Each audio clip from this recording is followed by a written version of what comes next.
Ronaldinho. Ronaldinho. Ronaldinho. Ronaldinho.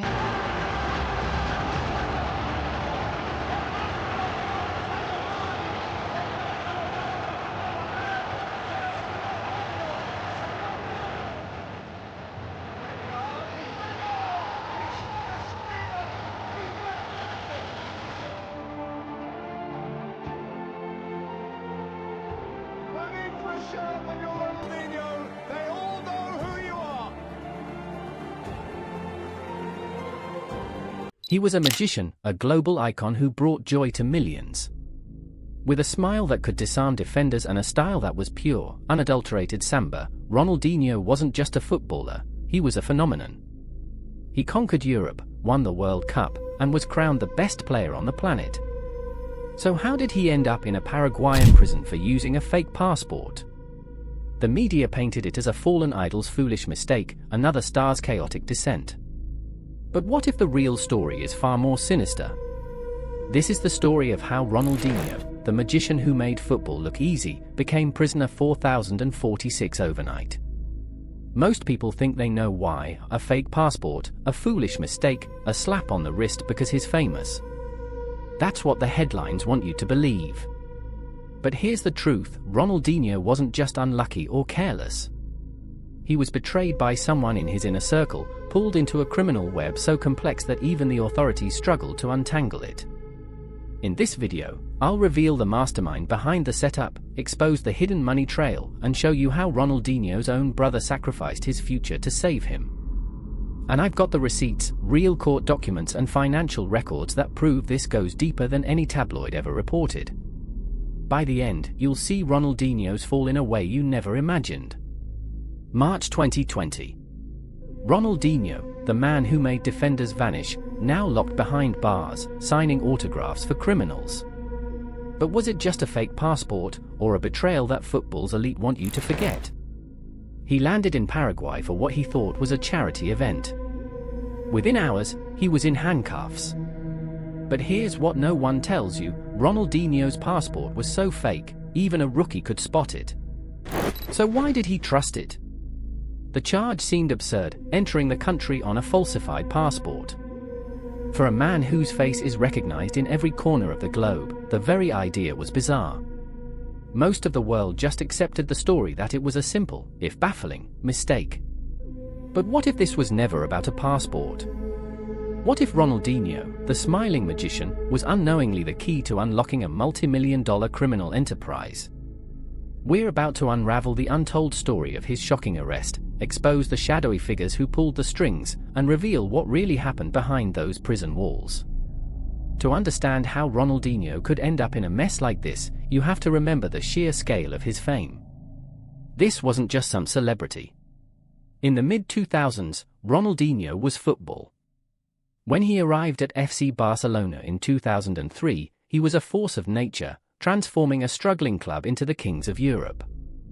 He played with such an infectious joy, a style so audacious that even rival fans had to applaud him. The image of the Santiago Bernabéu Stadium, home of arch-rivals Real Madrid, giving him a standing ovation is etched into football history. It was proof that he transcended club loyalty. He won back-to-back FIFA World Player of the Year awards in 2004 and 2005, and in 2006, he led Barcelona to the Champions League title. He'd already won the World Cup with Brazil in 2002, scoring that unforgettable, looping free kick against England. He was the face of Nike, his commercials going viral before that was even really a thing. That trademark smile was plastered on billboards from Brazil to Beijing. He wasn't just a player, he was a global brand who seemed to have it all. But the thing about reaching the peak of a mountain is there's only one way to go: down. The same party lifestyle that people said fueled his on-pitch creativity began to take its toll. His form dipped. The magic, once a constant flood, now only appeared in flashes.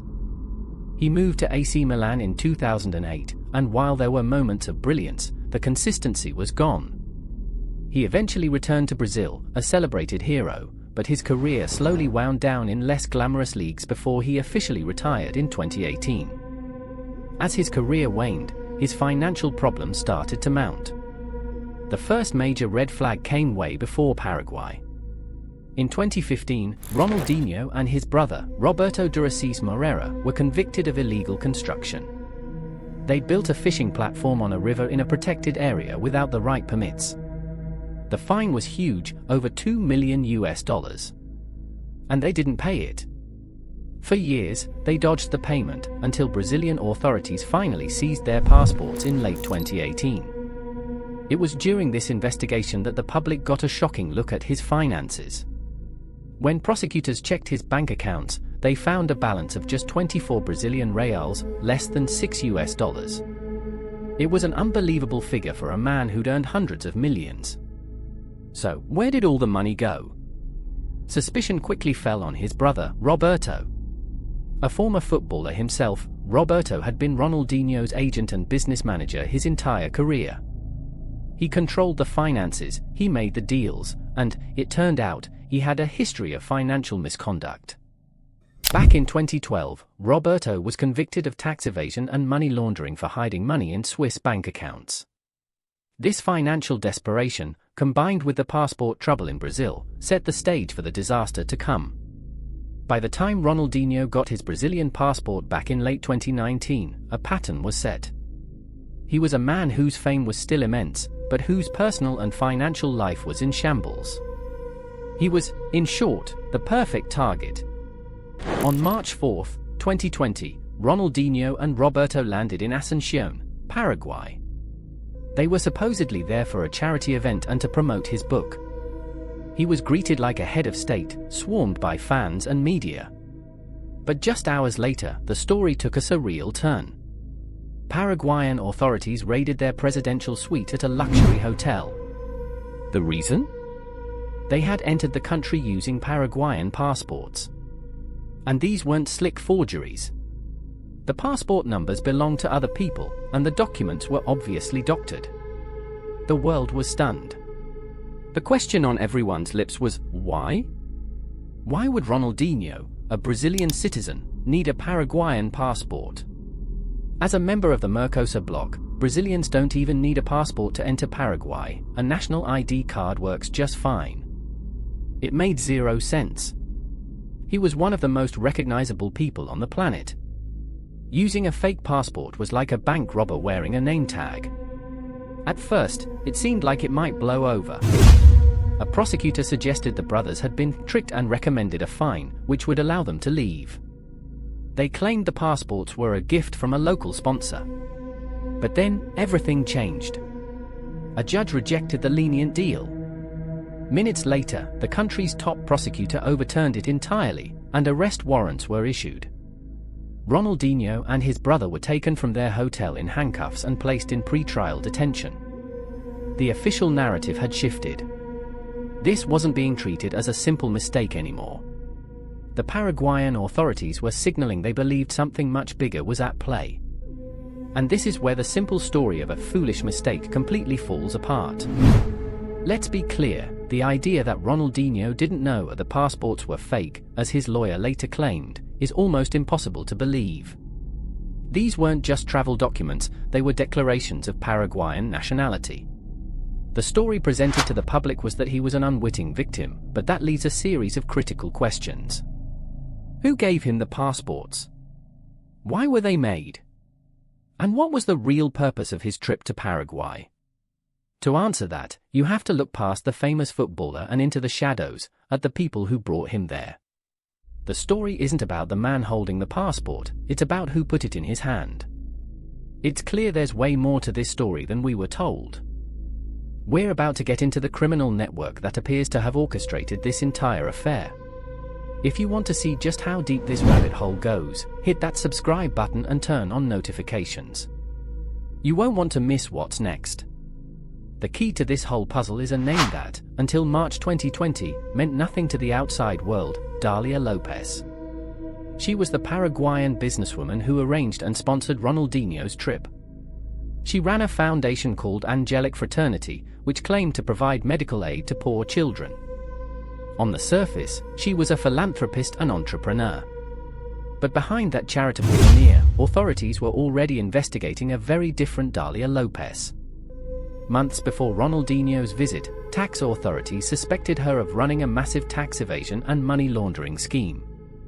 The Paraguayan Attorney General's office would later describe her as the head of a criminal organization built to facilitate the preparation and use of identity documents and passports with false content to generate illegal profits. In short, they believed she was a master forger and a high-level money launderer. Her Angelic Fraternity Foundation was dissolved by the government shortly after the scandal broke. So, why bring Ronaldinho to Paraguay? According to prosecutors, the motive was chillingly simple. For someone allegedly involved in money laundering, looking legitimate is the most valuable currency you can have. By associating herself with a global icon like Ronaldinho, Lopez could create a powerful ally. Ronaldinho wasn't just a guest, he was a human shield. The Paraguayan citizen on paper. The prosecution's theory is that Lopez intended to use the brothers as figureheads for her businesses. By making them Paraguayan citizens, she could potentially register companies, open bank accounts, and buy assets in their names. It was a scheme to leverage Ronaldinho's fame to launder money through the Paraguayan financial system. Lopez didn't work alone. The man who delivered the passports, a businessman named Wilman Souza Lira, quickly pointed the finger at her. The manufacturing of the documents shows how deep the network ran. It cost $18,000, paid in cash to an employee of the official immigration department. In December 2023, 7 people, including government officials, were sentenced for their role in producing the fakes. But the alleged kingpin, Dalia Lopez, was nowhere to be found. Immediately after arrest warrants were issued for her, Dalia Lopez vanished. Despite an Interpol red notice for her arrest, she has remained a fugitive from justice. There have been reported sightings, and her abandoned car was even found, but she has never been captured. Paraguayan authorities believe she's using her extensive criminal network to stay hidden. The picture that emerges is one of a meticulously planned operation. Dalia Lopez, a suspected high-level criminal, allegedly identified Ronaldinho as the perfect tool. His financial desperation and his brother's questionable management made them vulnerable. She allegedly leveraged a corrupt network to produce official-looking, yet fraudulent, documents. The fake passport wasn't a foolish mistake, it was a calculated part of a major criminal conspiracy.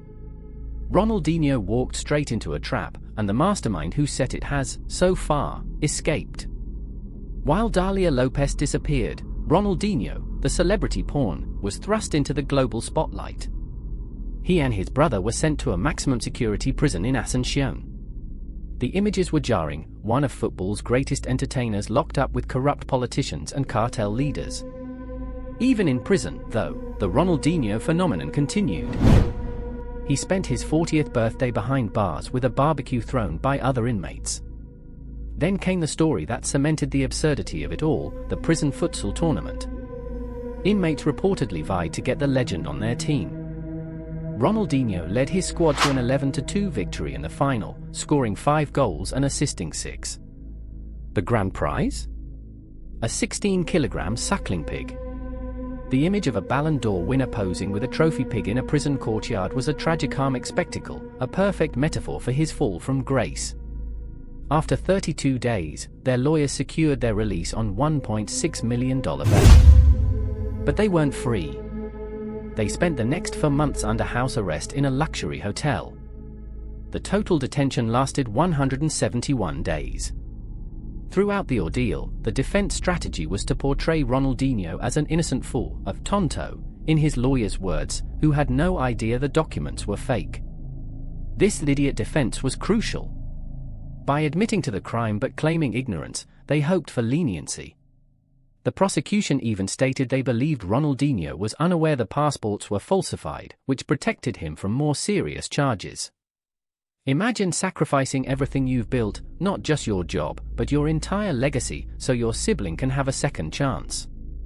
That's what Roberto did. Now, he's barred from football management for life, his name stained, while the true masterminds walk free.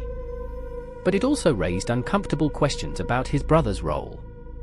Was Roberto, with his documented history of financial crimes, also just a tonto? Or was he a willing participant, blinded by a deal that could solve their money problems? In August 2020, the ordeal ended. A deal was struck. They pleaded guilty and paid a combined fine of $200,000, $90,000 for Ronaldinho and $110,000 for Roberto. Ronaldinho's criminal record in Paraguay was expunged. For him, the pawn, the game was over. But what about the masterminds? While a few low-level players were jailed, the main architect remains at large. Dalia Lopez is still a fugitive. Her Interpol red notice was set to expire in March 2025, but Paraguayan authorities have since had it renewed, extending the international manhunt. For more than 5 years, she has successfully evaded capture, a testament to the power of her network. While Ronaldinho's face was splashed across the news, the person who allegedly orchestrated the crime quietly slipped away. Ronaldinho's saga in Paraguay isn't just a bizarre footnote in a legendary career. It's a story that pulls back the curtain on a dark underworld where fame is a commodity to be exploited. The narrative of a foolish star making a simple mistake is a convenient fiction. The reality is that Ronaldinho, a man whose career was defined by freedom and creativity, became trapped in a cynical plot. So here's what really happened. Ronaldinho was set up by someone he trusted, used as a pawn in a criminal operation, and rescued only because his brother sacrificed everything. The pain wasn't just public humiliation, it was the shattering of trust, the loss of family legacy, and the knowledge that the real criminals are still out there. Now you know why Ronaldinho's smile faded. It wasn't just about prison, it was about betrayal, sacrifice, and the dark side of fame. Next time you watch his highlights, remember, behind every legendary moment, there's a story the cameras never caught. And sometimes, the greatest battles aren't played on the pitch, they're fought in silence, for the people you love. But the network that brought Ronaldinho down is still operating. We've seen how this network allegedly operated, how it may have corrupted officials, and how it ensnared a perfect target. And we've seen the ultimate injustice. The pawn was captured and publicly shamed, while the queen in this chess game, Dalia Lopez, is still free, a ghost in the system she apparently manipulated so well.